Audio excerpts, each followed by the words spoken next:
Question number 6 का ए है। इस क्वेश्चन में दिया हुआ है कि मतलब हमको साइज ऑफ फीवर बताना। Determine the size of circular fever for a discharge of 600। Discharge कितना दिया हुआ है 600 लीटर, ठीक है, पर सेकंड, और रनिंग हाफ फुल, जो कि हाफ फुल रन कर रहा है।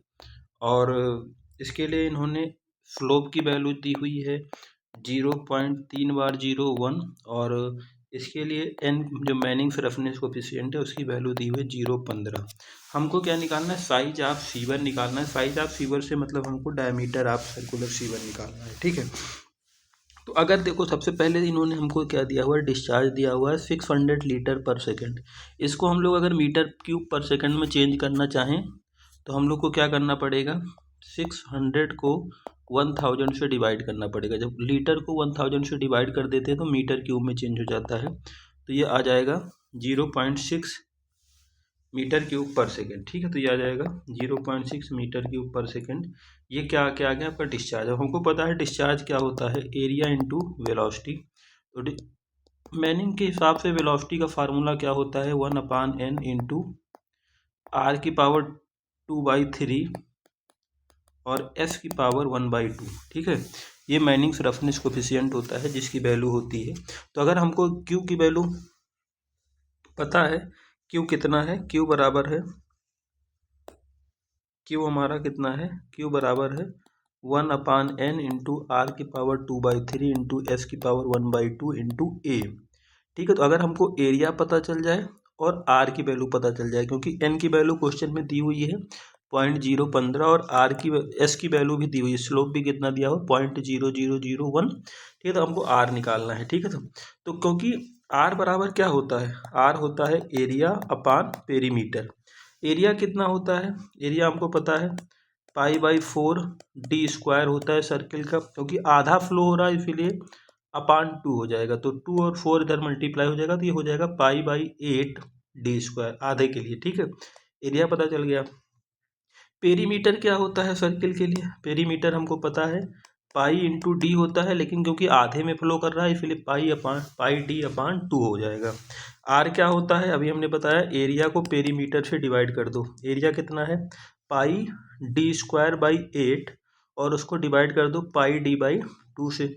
तो 2 से 8 कैंसिल हो जाएगा 4, और 1 डी से 1 डी कैंसिल हो जाएगा, पाई से पाई कैंसिल, यहाँ पे डी बचेगा, यहाँ पे 4 बचेगा। तो हमारा जो एरिया आर होगा वो d/4 हो जाएगा, ठीक है। इसी को इसी फॉर्मूले में रख दो। क्यू बराबर कितना है 1/n into r⁻²/3 into s⁻1/2 into area. तो 1/n, n कितना है 0.0001 नहीं 0.015 है, सॉरी, ठीक है।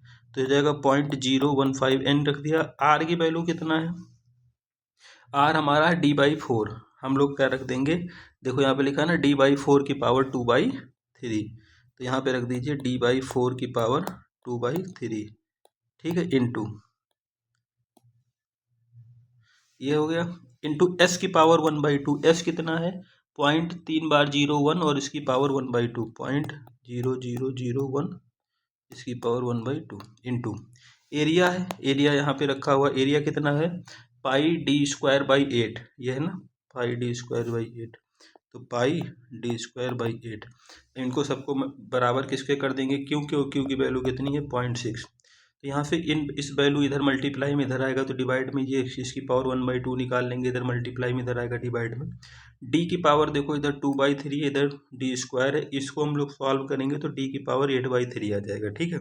इसको अगर हम लोग रखना चाहें तो जब सॉल्व करेंगे डी की पावर 4⁻2/3 है, तो मतलब डी की पावर 2/3 हो जाएगा अपान 4⁻1/3 हो जाएगा इंटू, ठीक है। यहाँ पे d²/8 है इंटू पाई, तो जब डी की स्क्वायर में डी की पावर 2/3 ऐड करेंगे तो d² इंटू डी की पावर 2/3 करेंगे तो डी की पावर 8/3 आएगा। किसे 2 + 2/3 कर लो पावर में, 3 एलसीएम हो जाएगा, 3 2 = 6 और +2 बराबर 8/3, तो डी की पावर 8/3 आ जाएगा। तो डी की पावर 8/3 आ जाएगा। सारा सॉल्व करने के बाद 5.775, तो 8/3 कितना होता है, अगर इधर जितना होता है अगर उसके बराबर वैल्यू निकालनी रहती है तो इसका जस्ट अपोजिट पावर में चला जाता है। तो इधर 8/3 है तो इधर कितना आ जाएगा 3/8। तो डी की वैल्यू कितनी आ जाएगी 1.23 मीटर। ये आपका आंसर हो जाएगा। ठीक है।